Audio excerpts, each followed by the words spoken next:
छत्रपती शिवाजी महाराज की, डॉक्टर बाबासाहेब आंबेडकरांचा, डॉक्टर बाबासाहेब आंबेडकरांचा, पुण्यश्लोक राजमाता अहिल्यादेवी होळकरांचा, पुण्यश्लोक राजमाता अहिल्यादेवी होळकरांचा.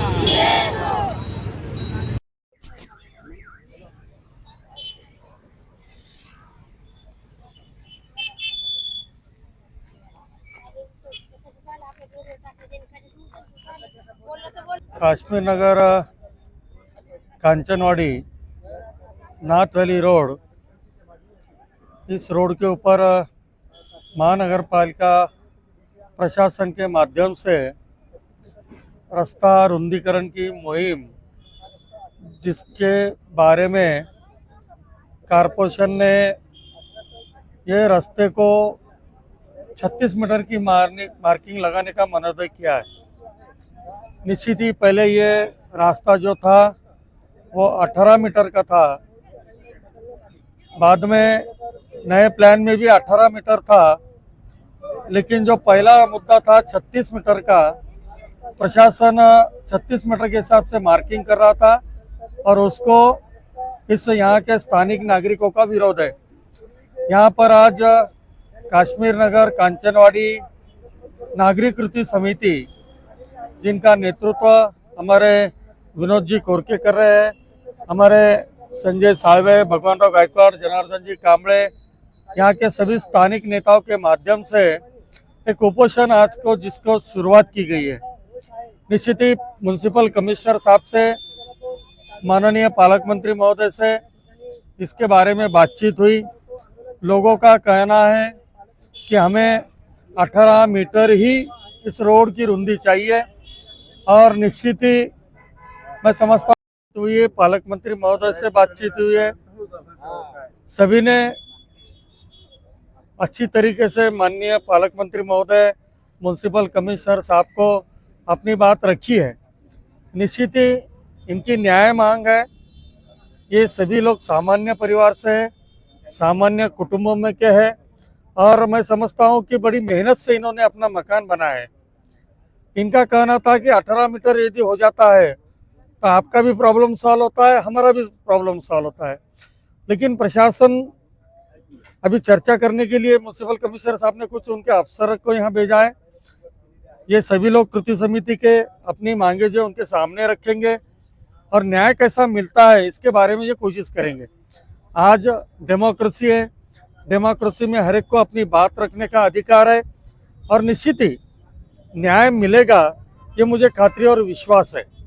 क्योंकि आज ज़रूरत है 18 मीटर की, 18 मीटर से ज़्यादा अगर 36 होता है तो मैं समझता हूँ कि बहुत सा नुकसान हो जाएगा, गरीबों के मकान टूट जाएंगे, बेरोजगारी बढ़ जाएगी। इसके बजाय कमिश्नर साहब ने एक अच्छा सोल्यूशन निकालना चाहिए। 18 मीटर की एक विड्थ को लेकर इस रास्ते का प्रयोजन करना चाहिए और कमिश्नर साहब से चर्चा कर एक अच्छा इसमें एक मार्ग निकलेगा, ऐसा मैं समझता हूँ। जैसे यहाँ कुछ ऐसा सुनने में आ रहा है कि इस साइड ज़्यादा बड़ा कर, उस साइड जो बड़े बिल्डर है उन्हें बचाने की कोशिश की जा रही है। पालक मंत्री महोदय ने कमिश्नर साहब को कुछ सूचनाएं दी है। आप पूरी तरीके से इस रोड की विड्थ के बारे में पूरी चौकसी करिए।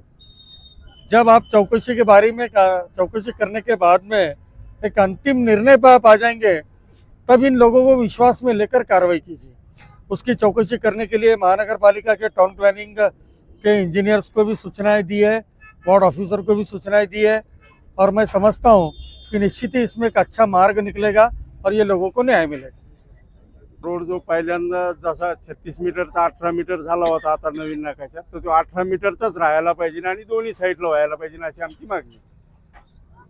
आज आपल्याला सांगू इच्छितो, हा जो नाथवेली ते पैठण रोड 36 मीटर रस्ता आहे, या रस्त्यासाठी हे जे नागरिक आहे मागील एक वर्षापासून या रस्त्यासाठी लढत आहे। याच्यामध्ये विशेष आपल्याला सांगायला गेलो तर हे 36 मीटर जे रस्ता होतं, 36 मीटरचा 18 मीटर करण्यासाठी पालकमंत्री साहेबांकडे या नागरिकांनी विनंती केली आणि त्या विनंतीच्या मागणीवरून जे नवीन DPR मध्ये सूचना हरकत मागवले होते, सूचना हरकत मागवताना 36 18 मीटर हा रस्ता करण्यात आला होता। त्याची अलाइनमेंट सुद्धा फायनल झाली होती, परंतु नॅशनल लॉ विधी विद्यापीठ असल्यामुळं तर उच्चस्तरीय यांनी जे आहे याच्यावर आक्षेप घेतलं आणि परत याची रिअलाइनमेंट करून या रस्त्याचं 36 मीटर करण्यात आले. ठीक आहे, या रस्ता 36 मीटर झालेला आहे, परंतु आपल्याला सांगू इच्छितो हा रस्त्याचा जो सेंटर आहे टाउन प्लॅनिंगकडं या रस्त्याचं सेंटरच नाही आहे की रस्त्याचं सेंटर कुठून घ्यायला पाहिजे आणि कारवाई कुठून घेतली पाहिजे. आपण बघतोय कारवाई करताना आपण पैठण रोडवर पण कारवाई केली तर जेव्हा 60 मीटरचा हा रोड होता त्याचं सेंटरपासून अर्धी कारवाई इथं केली, लेफ्ट साईडला केली आणि अर्धी कारवाई राईट साईडला केलेली.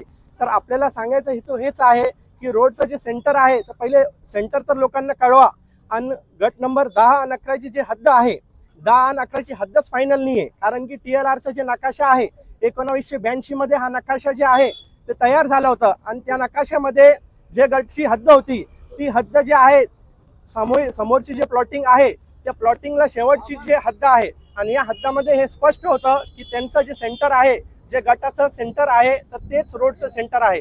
त्या हिशोबानेच तुम्ही कारवाई केली तर नागरिकांना नुकसान होणार नाही, जेणेकरून तुमच्या कारवाईला पण नागरिक जे आहे पाठिंबा देणार आणि कमीत कमी नुकसान होईल या दृष्टिकोनातून साहेबांना विनंती करतो की याच्यातून आपण काही मधला मार्ग काढला पाहिजे. यस ब्रो, क्या करेंगे आज जो ऑपरेशन शुरू किया है विरोध को लेकर, क्या कहेंगे? आज का जो ओपोजिशन है हमारा ये लीगली तरीके से है. हमने 3 तारीख को CP साहब का और अपने सातारा पुलिस स्टेशन PI साहब को इसके बारे में हमने जानकारी दी हुई है और CP साहब के साथ में हमारे सोमवार के दिन चर्चा हुई. वो चर्चा में CP साहब ने हमारे सब समस्या समझकर हमें उन्होंने कहा कि हम आपके साथ में है, ऐसे गलत अगर कार्रवाई कर रहा होगा मनपा प्रशासन उसके लिए हम उनके साथ में खड़े नहीं रहेंगे. उनकी और आपकी एक बार हम चर्चा हमारे माध्यम से दोनों की सहमत चर्चा हम गढ़ाएंगे और उसके बाद में जो भी कार्रवाई है वो करने के लिए उनको बोलेंगे. जब ये भी कॉरपोरेशन के अधिकारी है और वो भी CP साहब अधिकारी है, जब एक अधिकारी हमारी बात समझ सकता है, एक अधिकारी हमारे डॉक्यूमेंट समझ सकता है, एक अधिकारी हमारी समस्या समझ सकता है, तो कॉरपोरेशन के अधिकारी हमारे समस्या क्यों नहीं समझ रहे? जानबूझ के वो ये समस्या को निगलेक्ट कर रहे हैं, जानबूझ के ये समस्या को दूर ढकेल रहे हैं, क्योंकि उनको वो साइड वाले लोगों को बचाना है या अदरवाइज उनका क्या उसके पीछे हेतु है ये उनको मालूम है. लेकिन हमारे आपके माध्यम से साहब से कहना है कि साहब हमारे तरफ भी ध्यान दीजिए. हम कुछ गलत तरीके से आपसे आपको डॉक्यूमेंटली हम बात कर रहे हैं, कुछ गलत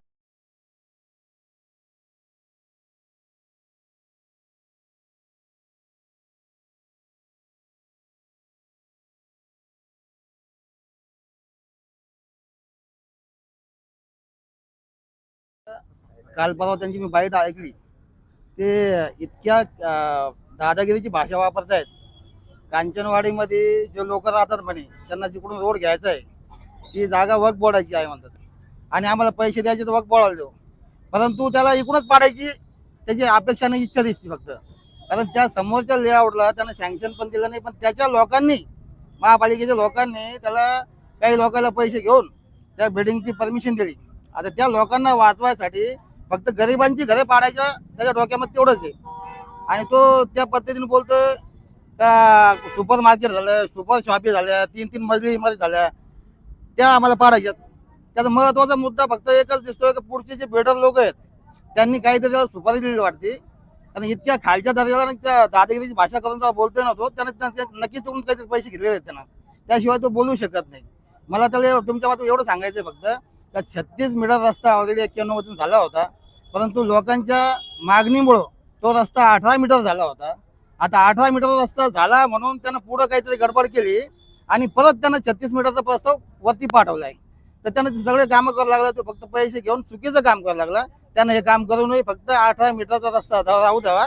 नसता आम्ही आता रोडवर बसलो इथं, फक्त उद्या 2 दिवसामध्ये त्यानं समजा याच्यावर दिलं नाही, समजा उत्तर दिलं नाही तर आम्ही नक्कीच रस्ता जाम करू आणि आमच्या जीवाचं भलं वाईट.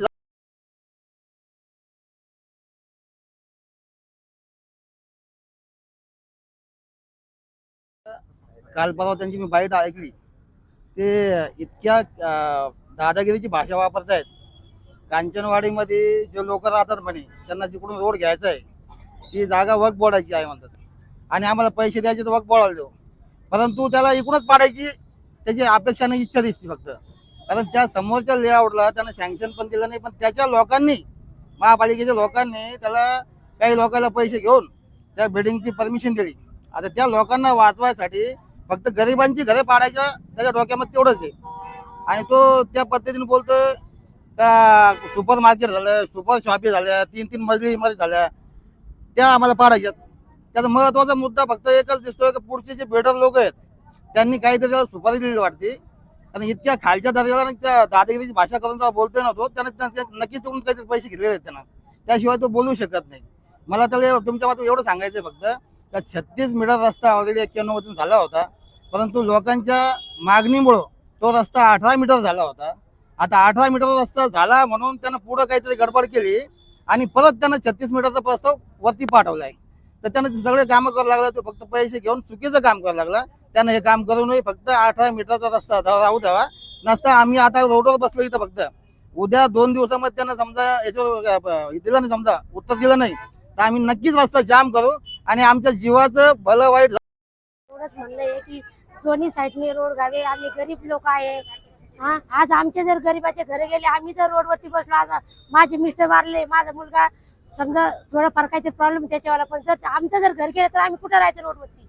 हा काय करणार काय आम्ही सांगा तुम्ही? आज मोठे मोठे लोकांचे घर तोडत नाही. आमचं म्हणणं एवढंच आहे की दोन्ही साईडने घ्या ना तुम्ही.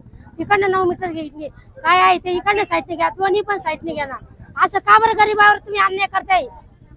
म्हणजे मोठ्या लोकांना तसं सोडायचं, गरीबावरती अन्याय करायचा का? हे कोणी सरकारने शिकवलं का तुम्हाला? का बरं असं करते तुम्ही? ठाम निर्णय घेऊन आमची एवढी विनंती आहे की तुम्ही दोन्ही साईडने रोड घेणे, दोन्ही साईडने, तर नाही तर आम्ही आणखी रोडवर उतरू. आणि आता तर आम्ही फक्त लेडीज बसले, याच्यानंतर आम्ही मुलं सुद्धा आणू. आम्ही आमचे काय म्हणतो तर आम्ही आमच्या जीवाचं पाहणार नाही. आमच्या घर जर तुटले तर आम्ही करायचं काय? आम्हाला कोणी नाही तर तुम्हाला जर घर न्यायचं हे करायचं असेल, रोड मध्ये जर घर घालवायचे असतील तर तुम्ही आम्हाला दुसरीकडे घर घेऊन द्या. पहिला आमच्या सही घ्या इथं आणि नंतरच आमच्याला घर पाडा. इथं जर पुढे जेसीबी आली तर आम्ही सगळ्यांनी विचार केला की आम्ही त्या जेसीबी खाली आत्महत्या करू. बस एवढं बोलून माझं भाषण. कमिशनर साहेबाला एवढंच सांगणं आहे का जसा सगळीकडे दोन्ही बाजूला रोड झाला तोच रोड करायचा. एका बाजून अन्याय करायचा नाही, बाकीच्या लोकांना पाठीशी घालायचं नाही. ते तुझे नातेवाईक असतात तुझ्या घरी घेऊन जायचे, पण रस्त्यामध्ये आम्हाला बिलकुल त्यांना आणायचं नाही, आम्हाला काढायचं नाही, त्यांना लपवायचं नाही. एवढं कमिशनर साहेबाला सांगायचंय. कमिशनर साहेब दोन्ही बाजूला रोड करतात, कुठलं आणि कुठं महाराष्ट्रात दाखवा मला एका साईडना रोड झालेला आहे म्हणून. हे 18 मीटरचाच करा, जास्त करू नका. आणि जो दोन्ही साईडना करा, 9 मीटर इकून आणि 9 मीटर तिकून.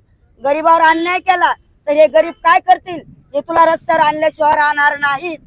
हे कांचनवाडीच्या नागरिकाचं वचन आहे आणि तुला सहकार्य तेवढंच करतील, कारण की तू 18 मीटर केला आणि दोन्ही बाजूने.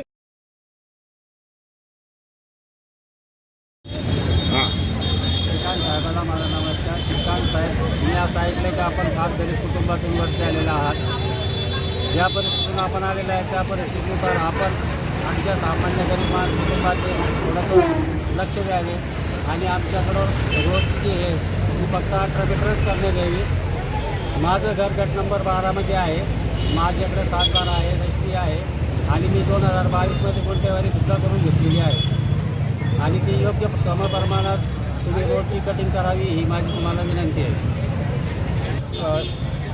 टॅक्स पावती आहे, गुंठेवारी केलेली 2023 म्हणजे रजिस्ट्री आहे 7-12 आहे जागेचा. मी गट नंबर 12मध्ये म्हणजे गट नंबर 10ला चिटकूनच गट नंबर किती